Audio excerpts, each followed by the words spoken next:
My stepson said, "You're not my dad. You're just the guy paying to be here." So I stopped paying to be here. The next week, the lights went out, the Wi-Fi died, and their MOM got a call from the landlord. No one knew what to say. Brandon said it while chewing a mouthful of microwave pizza. No hesitation. No glance toward Amanda. Just me. Frozen in the doorway, holding a bag of groceries I paid for, in the house I leased, with the heat I funded and the lights I kept on. That line didn't come out of nowhere. Came out of years. Years of being the shadow behind every scraped knee, every forgotten lunch, every missed field trip that needed covering. Years of biting my tongue at the dinner table while they made jokes about their real dad, as if I were just some temp filling in between scenes. As if I hadn't been the one showing up, month after month, year after year.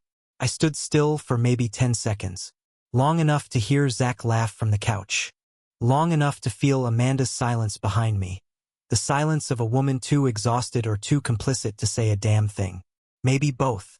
Her eyes didn't meet mine. They never did when the boys said the quiet part out loud. I didn't speak. Didn't drop the groceries. Didn't cry. I just walked to my desk, opened my laptop, and began the quiet dismantling of a life I built brick by invisible brick. Autopay? Cancelled. Utilities? Scheduled for termination. Lease? Non-renewal notice sent. Bank accounts? Closed the shared one, froze the boys' cards. They didn't notice at first. These things take time, like rot under floorboards. The house looked the same. Dinner still landed on the table. They still barked their orders at me like I was staff, not family. Still handed me crumpled papers for school trips. Still left their cleats on the carpet I cleaned. Still called me Dan. Never Dad. Just Dan. Like I was some guy Amanda met at a gas station and forgot to kick out. I drove them to school that week. Picked them up. Took Brandon to practice where he never once thanked me. Not once. I sat in the parking lot watching him sprint drills for a sport I paid hundreds a month for, listening to him laugh with his friends about the step guy who nags too much. Zach said I was strict, that I didn't understand, that I was just bitter. But they never knew what I swallowed just to keep showing up. I'd been in their lives since Brandon was 11, Zach was 8. From the very beginning, it was clear their biological dad was just a title, a name on a certificate. He was the past tense father. The cameo. I was the one in the photo albums. The one who fixed the toilet. The one who stayed. Amanda and I moved into that house 2 years in. I signed the lease, put up the deposit, paid to renovate the basement so Brandon could have a room with privacy, a space to sulk and blast music and tell me I was nothing. I repainted Zach's room 3 times because he kept changing his mind. Soccer posters, then superheroes, then anime. I didn't complain. I wanted him to have something that felt like his. Amanda worked part-time. She said she needed time for herself. Time to rebalance. So I took on more hours, took side contracts, even sold my motorcycle. I told myself it was worth it, that they were worth it, that one day they'd see. One day they'd look back and say, he was there when no one else was. But no one says that. No one looks back. They only look at what you haven't done lately. The night Brandon said it, really said it, it wasn't even an argument. It was casual, offhand, like he was stating the weather. You're not my dad, you're just the guy paying to be here. Amanda was slicing tomatoes. She paused for a second, then kept going. Didn't say a word. I remember the sound of the knife on the cutting board. I remember the glow of the overhead light. The way Brandon didn't even look up from his plate. I looked at Amanda, waiting for her to say something. Anything. She said nothing. Not even a sigh. That night, no one said a word. I cooked dinner like always. Chicken, rice, steamed broccoli. Brandon complained it was dry. Zach asked for pizza instead. Amanda scrolled her phone. I chewed in silence, every bite like a cinder block. The next morning, the Wi-Fi was gone. Zach thought it was an outage. Brandon cursed and reset the router. Amanda said she'd call the provider. I said nothing. 2 days later, the lights cut out. I came home to them standing in the living room, confused, irritated. Amanda looked at me like I was the repairman. Not the man she once asked to be a father to her children. Did you pay the bill? She asked, arms folded. No, I said. Her mouth opened, then closed. The landlord called her the following week. Said he hadn't received rent. Said the lease was up in 30 days. She looked at me across the living room. Dan, I removed my name, I told her. You'll have to renew on your own. Brandon stopped mid-step. Zach stared at me like I had grown a second head. What the hell, man? Brandon snapped. You said I was just the guy paying to be here, I said. So now I'm not. Amanda didn't say a thing. Not sorry. Not confused. Not even angry. Just quiet. Her kind of quiet. The kind that leaves a scar. The groceries stopped coming. The fridge emptied. The car sat untouched in the driveway because the gas card had been deactivated. They started to feel it. Brandon asked for a ride to school. I told him to walk. Zach asked if I could pay for his field trip. I told him to ask his real dad. Amanda told me I was being petty. You were okay with me being nothing, I told her. So this is what nothing looks like. She didn't respond, just went back to scrolling her phone. One night, I found the boys sitting in the dark, faces lit only by their dying phones. The battery on their world was fading, and none of them had a charger. I stood in the hallway watching, and for the first time in years I felt nothing. No anger, no sadness, just a hollow, cooling quiet. The kind that comes when a man finally stops pretending he's part of something he's not. The first time I met Grayson, he shook my hand like he was meeting a waiter. Weak grip, forced smile. He was picking up the boys for the weekend, the one time that month he actually followed through. Amanda had rushed around all morning making sure they had their bags packed, snacks ready, clean clothes folded, phones charged. Like the king was coming to claim his princes. He pulled up in a rented Dodge Charger. Loud engine, tinted windows. Like he was trying to convince someone, maybe himself, that he still mattered. Brandon ran out first, backpack slung over one shoulder. Zach followed, a little slower, but with that same glazed-over awe they always reserved for him. I stood in the doorway, arms crossed. Grayson looked at me like I was background noise. You Dan? He said, eyes already drifting. I am. He nodded, didn't thank me, didn't ask anything. Just popped the trunk, shouted, let's go. And they left. Amanda watched from the window like she didn't know how to breathe anymore. They need him, she said. No matter what. What she meant was, they don't need you. Not really. Not when he shows up with pizza and AirPods and stories about how cool things used to be. That first reappearance was just the beginning. Soon it was every other weekend. Then once a week. Then random school nights, unannounced. He'd bring gifts, gadgets, stories, junk food. No rules, no boundaries. Just dopamine and decibels. I'd spent years building structure, meals, routines, tutoring, practice schedules. He smashed through it all like a wrecking ball made of nostalgia. The boys started comparing. At first, it was subtle. Dad lets us watch that movie. Dad said that rule's dumb. Then it sharpened. Dad's car is faster than yours. Dad's house is cooler. Dad doesn't get mad all the time. One night, Brandon tossed his backpack on the floor and walked straight past me. I asked him how school was. He didn't answer. Just pulled out his phone, started texting. Hey, I said. I'm talking to you. He didn't even look up. We already have a dad. You're nothing. The air in the room collapsed. I couldn't speak. Zach froze in the hallway, staring at his brother like he'd just heard a gunshot. Amanda was setting the table. She looked up. Heard it. I know she heard it. She didn't say anything. Just kept placing forks. I waited for her to respond. To stand up. To say, don't talk to him like that. Or even just, enough. But she didn't. She never did. Dinner that night was the quietest we'd ever had. Forks against plates. Ice in glasses.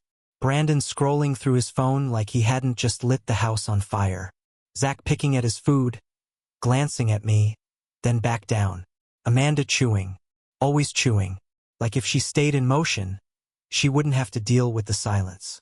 I cleared the table, did the dishes, took out the trash, And while the dishwasher hummed behind me, I realized I was done. Not angry, not sad, just done. Something had gone hollow in me, like a support beam finally giving way after years of bearing too much. The next morning, I sat at my desk, opened my laptop, and started cutting ropes. Bank account, frozen. Netflix, canceled. School lunch fund, emptied. Zach's music lessons, terminated. Brandon's driving course, withdrawn. I opened another tab and tallied it all up. 6 years of receipts, hundreds of hours, thousands of miles driven, over $240,000 spent. I itemized everything: rent, groceries, healthcare, sports, birthdays, vacations. Even the new windows Brandon shattered with a soccer ball and I replaced without complaint. I printed the folder, neat, precise, and then I boxed up their things. The gear I had paid for, the clothes I had bought, the gifts they tossed aside. Shoes, bags, books, all of it, labeled with their names, stacked by the door. Then I drove. Grayson lived in a 2-bedroom in Henrico, barely furnished. A sagging couch, dishes piled in the sink. I rang the bell. He opened the door shirtless, blinking like I'd woken him from something deep and unpleasant. "What the hell?" "I brought your kids' stuff," I said. "And their bills. You're their dad, right? Then now they're yours." He squinted at the boxes. "What are you talking about?" I handed him the folder. "Everything they need. Everything you've missed. Every cent. Your move now." He didn't take it, just stared. Then he said the one thing that told me everything. "I didn't ask you to do all that." I smiled. Not bitter, not sarcastic, just sad. "No, you just let me." Then I turned and left. Drove home in silence. The kind of silence that doesn't press down, it lifts. Within a month, the cracks started spreading. Brandon's tuition invoice bounced. The car insurance lapsed. Zach's club soccer called asking why his registration hadn't gone through. Amanda's phone buzzed nonstop. They moved into a 1-bedroom. I heard about it through a neighbor. Brandon got a part-time job bagging groceries. Zach quit his team. Amanda tried calling me, texted long paragraphs, left voicemails I didn't listen to. Too late. One night, I got a letter from the school district. They needed a new emergency contact. Amanda had listed me. I mailed the form back blank. Zach emailed me. Just a sentence. "Why did you leave?" I didn't answer, because he already knew.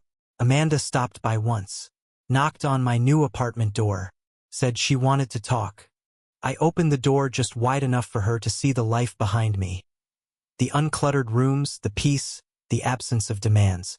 "I just need to understand," she said. "Why like this?" I looked at her, and for once I didn't feel small. "You raised them to believe I didn't matter," I said. "Now they live in that world."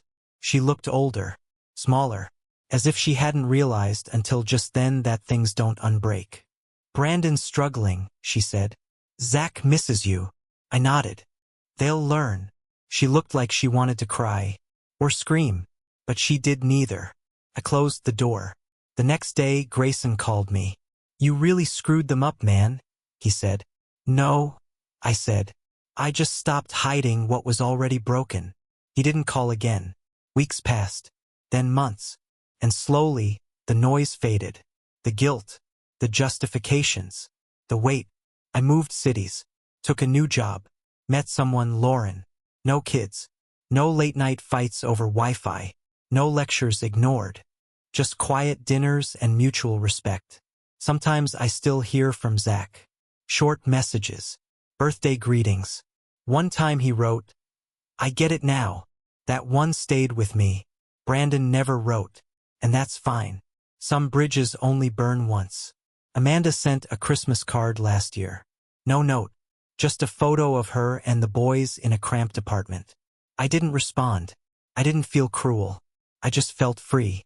Because once you accept that your love was taken for granted, the hardest thing isn't walking away. It's realizing you should have done it years ago. They never thought I'd follow through. Not really. Not all the way. Brandon especially, he thought I was bluffing. I could see it in his face the day the power shut off, the day the landlord left that final notice on the door. He still thought there'd be some last-minute reversal. A quiet deposit. A fixed cable box. The lights clicking back on like magic. But magic runs on money. And money runs on respect. And I was out of both. The call came from the school counselor first. Zach had been referred for adjustment struggles. He wasn't participating. Skipping after-school activities. Mood swings. Amanda listed me as the emergency contact, so they tried my number. I told them to remove it. I wasn't family. Not anymore. Next was Brandon's coach. Wanted to know why he hadn't paid league dues. I said he should ask Brandon's father. The real one. The one with the fast car and fast promises. That conversation ended quickly. Then the banks started calling Amanda.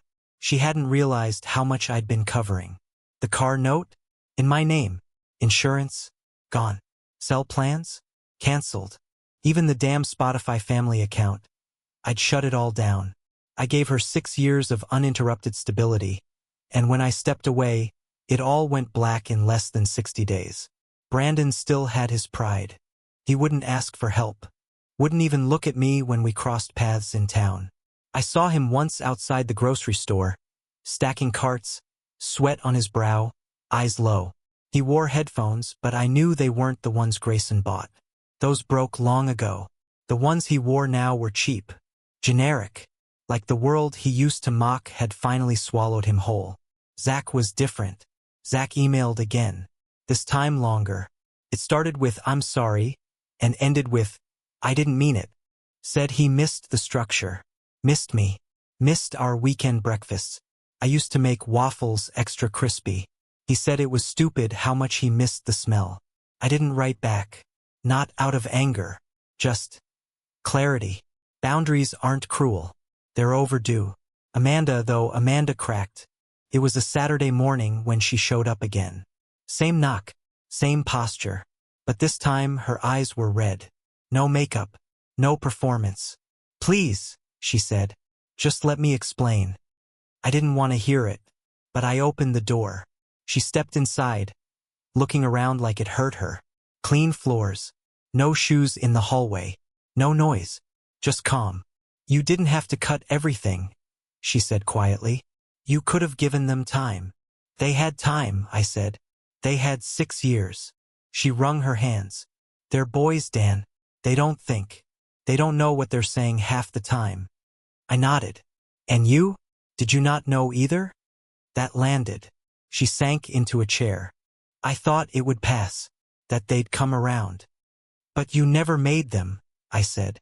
"You let them treat me like a stranger. You let them decide what I was worth." She shook her head. I didn't know what to say. I didn't want to be the bad guy. "So you made me the fool instead." She cried then. Soft, silent tears. The kind you can't perform. "I never thought you'd leave," she said. "I thought you were different." I said. "That's why I left. Because different doesn't mean bottomless. Different doesn't mean I'll keep bleeding just to keep the peace." She stayed for an hour. Talked about the boys. How hard it had been. How Brandon had started missing work. How Zach cried when the eviction notice came. How Grayson stopped answering calls. How he said, "This was never my problem to begin with." I wasn't surprised. "I made mistakes," Amanda said. "But they need you." "No," I said. "They need consequences." That ended the conversation. She left quieter than she arrived. Didn't try to touch me. Didn't beg. Just nodded and stepped back into the life I'd vacated. The next week, I got a letter from Zach. Handwritten. Sloppy script. Pages folded into quarters like he didn't know how to present regret. It wasn't dramatic. No flowery language. Just honest. He wrote about how different things were. About how he missed the stability. The routines. The feeling of safety. He said he didn't understand what he had until it was gone. He said he wished he'd spoken up when Brandon made his comments. He said he wished he'd told Amanda to stand up for me. He ended it with something simple. "I get it now." I folded the letter and put it in a drawer. Not because I forgave him. Not yet. but because it was real. Brandon never wrote. He posted on social media once. A photo of his new apartment. Mattress on the floor. Blank walls. Caption said, "Just getting started." A few likes. No comments. I saved the image. Not out of spite, but because it was honest too. The beginning of the life he chose. A few months later, Amanda called again. Said she was worried about Brandon. He'd stopped responding. Said his job let him go. Said he'd been skipping meals. Said she didn't know what to do. I listened. Then I said, "You have to let them fall." She didn't like that. "They're just kids," she said. "They were old enough to know what respect looks like." I said, "Old enough to choose who mattered." She didn't argue. She just cried again. But crying doesn't refill bank accounts. Doesn't erase insults. Doesn't rewind years. So I hung up. That winter, Zach showed up. Not unannounced. He asked first. Sent a message. Polite. Respectful. Like a young man, not a child. I said yes. Told him I'd meet him at the park. We sat on a bench. Cold air. Bare trees. Quiet streets. He brought a paper bag with coffee. Handed me one like it was a peace offering. "Thanks for meeting me," he said. I nodded. Sipped. The coffee was bitter. Perfect. "I know I messed up," he said. "I know I let Brandon say things I should have stopped. I know I didn't stand up. I was scared." "I understand," I said. "But it wasn't right," he added. "You were there. You showed up. That should have mattered." It should have. We sat in silence for a while. Watched a kid ride his bike down the path. Steam rising from his breath. "I just wanted to say it to your face," Zach said. "I know sorry doesn't fix it, but I mean it." I nodded. "That's a start." He smiled. Not wide. Not fake. Just enough. I walked him to his car. Before he got in, he turned to me. "Do you think maybe one day?" He trailed off. Didn't finish the sentence. "Maybe," I said. He drove off. I stood there a while longer watching the street. Watching the light change. It wasn't redemption. Wasn't reunion. But it was the first true thing in a long time. And truth, when you've been lied to for years, feels like warmth. I went home, poured a drink, and sat by the window. Outside, the cold pressed against the glass. Inside, it was quiet. Steady. Mine. The phone buzzed. Amanda again. I didn't answer. Some things you let go slowly. Some things you drop like a stone. And me? I'd finally learned the difference. I moved to another city. Not far, just far enough that the roads stopped reminding me of them. The suburbs of Richmond had turned into a graveyard of old routines. The grocery store where Zach begged for cereal. The soccer field where Brandon used to fake injuries. The gas station where Amanda and I once laughed like we believed in forever. All of it stale now. Every streetlight a ghost. Every familiar face a reminder that I'd been the man paying to belong. The new city didn't know my name. That was the best part. I rented a one-bedroom apartment. Quiet. Sparse. A single bed. A desk. A lamp. No family photos. No reminders. For the first time in years, I slept through the night without the weight of someone else's needs clawing at my chest. I woke to silence, made coffee for one, and didn't feel guilty about it. People think peace comes like a sunrise. It doesn't. It comes like a slow exhale after years of drowning. The stillness feels wrong at first, like you've forgotten something important. Then, slowly, it feels earned. Lauren came into my life by accident. I met her at a hardware store. She was looking for sandpaper. I was replacing a set of tools I'd left behind in the old house. A symbolic act, maybe. She had no kids. No ex-husband lingering in the background. No chaos. Just calm eyes and her own quiet. We talked about nothing. That's what drew me in. With Amanda, every word had been loaded with resentment or avoidance. With Lauren, there were pauses that didn't hurt. We started seeing each other. Simple dinners. Walks. No hidden expectations. No step-parenting. Just two adults sharing silence without fear. One evening, she asked me, "Do you have kids?" I hesitated. Then I said, "I used to." She didn't press.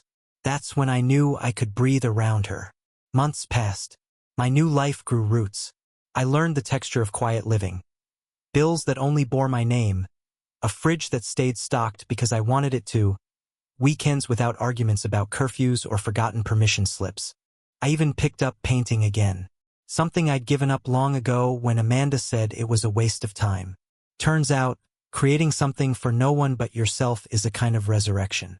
Then one evening, while cleaning out my inbox, I found an old email. Unread, buried deep. From Amanda. The subject line, "You were right." I hovered over it. Didn't open it right away. Made dinner. Watched the sun go down. Only when the house went dark did I click. It wasn't long. Just a few paragraphs. She said the boys were grown now. Brandon 20, Zach 17. Said they'd both learned the cost of pride. That Grayson had vanished again. Predictable as the tide. That she was working 2 jobs to keep up with rent. She didn't ask for money. Not once. Just said, "You were right about respect. I didn't teach them what it cost." At the end she wrote, "They talk about you now. Not much, but when they do, it's not with anger anymore. More like regret." And then at the bottom, "I hope you found peace." I stared at the words until they blurred. I didn't reply. Peace isn't something you find. It's something you defend. And sometimes defending it means letting ghosts stay buried. A week later I saw them. Not up close. Across a parking lot outside a hardware store. Amanda was there with the boys. They looked different. Older. Thinner. Brandon had lines around his mouth. Stress marks from learning too late how hard the world is without someone shielding you. Zach looked taller but tired. Amanda saw me first. Our eyes met. She smiled. Small. Fragile. I nodded. Brandon looked up then. Our eyes locked for half a second. No hatred. No pride. Just recognition, like seeing a teacher you once failed but finally understood. Zach looked at the ground. I turned away. Because closure doesn't live in reunions. It lives in the choice to keep walking. That night, Lauren asked if something was wrong. I told her no. She smiled, kissed my hand, went to bed. I sat up a while longer thinking. I thought about all the years I'd given. The meals, the drives, the late-night talks that went nowhere. I thought about how I'd poured everything into a family that wasn't mine. Not by blood, not by gratitude. And yet, in some twisted way, those years still shaped me. The endurance, the quiet, the way I learned to love without expecting return. But love without respect is a wound that never heals. People say forgiveness is freedom. I don't believe that. Forgiveness, for me, was a lie I kept telling myself to justify staying. What really frees you is acceptance. The blunt truth that some debts are never repaid, and that walking away isn't abandonment, it's survival. I still get letters sometimes. Mostly from Zach. Short, careful words. "Hope you're doing okay. Got a job at the fire station. Brandon's working again." Sometimes he includes a photo. The most recent one showed the 2 of them standing beside an old pickup truck, covered in grease, smiling like they'd finally learned to fix things instead of breaking them. I pinned that photo on the fridge. Not out of nostalgia. Out of respect. Because growth counts even when it comes late. Amanda never wrote again. I heard through a mutual acquaintance that she remarried. I hope he treats her better than she treated me. Or maybe I just hope she's learned that silence can be its own form of cruelty. Sometimes, when I'm driving at night, I catch myself glancing at the empty passenger seat. I imagine Brandon there, older, quieter, maybe even grateful. Then I blink, and the seat's empty again. I don't cry. Not anymore. You can only mourn a version of love that never really existed for so long. The truth is simple. I'm not a father. Not really. I'm a man who tried to be one. And maybe that's enough. Maybe trying counts, even if it ends in ruin. Lauren once asked if I regretted it all. The years, the sacrifice, the heartbreak. I told her no. Because regret means you wish you could undo it. And I don't. I just wish I'd understood the rules sooner. That love without boundaries is servitude. That patience, without respect, becomes permission for others to keep hurting you. She said, "Maybe that's your lesson." Maybe she's right. I look at my life now, quiet mornings, clean sheets, a door that only opens for people who knock with respect. And I realize it isn't revenge that feels good. It's the absence of resentment, the absence of needing to be seen. Every story has its price. Mine was paid in silence, in effort, in the hollow ache of watching love dissolve into entitlement. But what came after, the stillness, the clarity, that was the reward. Sometimes, when I sit on the balcony at dusk, coffee in hand, I ask myself the same question I once whispered to the mirror after Brandon's first insult. Was I wrong? Maybe. Or maybe I was just the first one in that house brave enough to stop pretending love is unconditional. Because it's not. It never was. And when I finally stopped paying to be loved, I discovered something better than forgiveness. I discovered myself.